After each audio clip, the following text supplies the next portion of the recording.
안녕하세요. 블록인포 가영입니다. 토요일마다 찾아오는 블록인포의 카드뉴스 시간입니다. 네, 영상에 나오는 카드뉴스의 원본을 확인하고 싶으신 분들은요, 블록인포 카카오톡 플러스 친구 추가해 주시고요.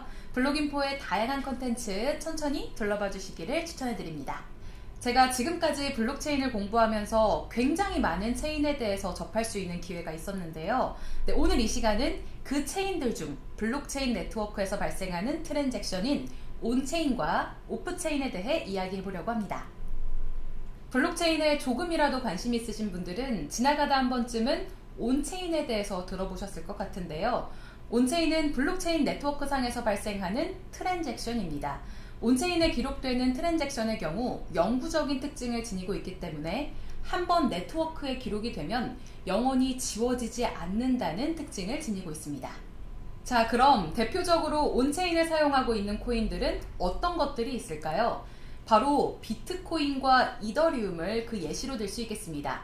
온체인은 이처럼 자체 네트워크를 구성하고 블록체인 내 모든 거래 내역들이 기록되고 모든 사용자들에게 공개됩니다. 그렇지만 온체인에만 의존하기에는 여러 문제점들이 발생할 수 있다고 하는데요. 온체인의 단점에는 어떤 것들이 있을까요? 온체인의 단점으로는 크게 세 가지로 나눠볼 수 있을 것 같습니다. 첫 번째는 느린 속도입니다.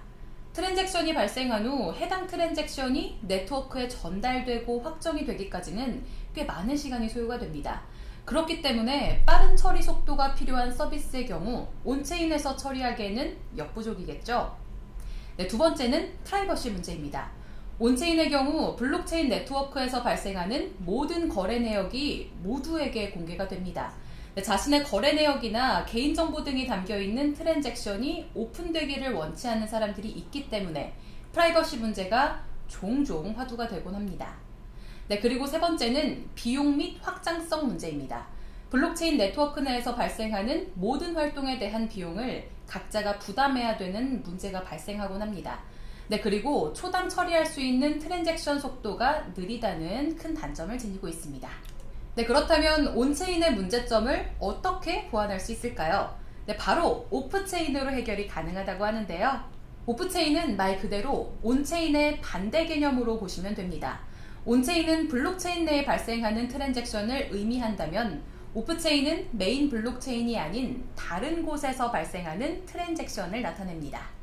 그렇다면 왜 온체인에 의존하지 않고 오프체인을 사용하는 걸까요? 앞서 말한 것처럼 온체인에만 의존하기에는 많은 문제점들이 발생합니다. 그래서 온체인의 트랜잭션 문제를 보완하기 위해 오프체인을 사용하게 되는데요. 온체인과 다르게 오프체인의 경우 제약사항들이 비교적 많이 없는 편입니다.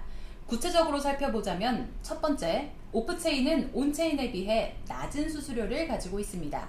네, 수수료 문제는 서버 운영자가 부담스러워할 수 있는 부분이기도 하죠.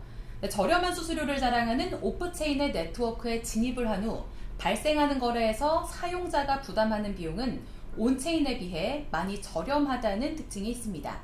네, 그리고 두 번째는 오프체인은 빠른 속도를 자랑합니다. 그 이유는 온체인과 다르게 오프체인에서는 핵심 거래만 처리하기 때문입니다.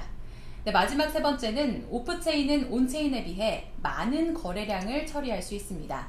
모든 거래 내역을 블록체인에 올리지 않고 최종적인 거래 내용만 블록체인에 기록하여 속도를 비교적 빠르게 증가시킨다는 특징을 지니고 있습니다. 오프체인의 경우 이렇게 여러 장점들을 지니고 있지만 단점 역시 존재합니다. 오프체인은 사용자 입장에서 완전히 신뢰할 수 없다는 단점을 가지고 있는데요. 블록체인 메인 네트워크 운영사나 서버 내부에서 관리 및 운영이 이루어지다 보니까 어떠한 일이 벌어지고 있는지 투명하게 알 수 없고 검증이 불가능합니다. 네, 오프체인 이용 시 신뢰가 전제되어야 한다는 점 명심하셔야 합니다. 모든 것에는 이렇게 양날의 검과 같은 모습이 항상 존재하겠죠.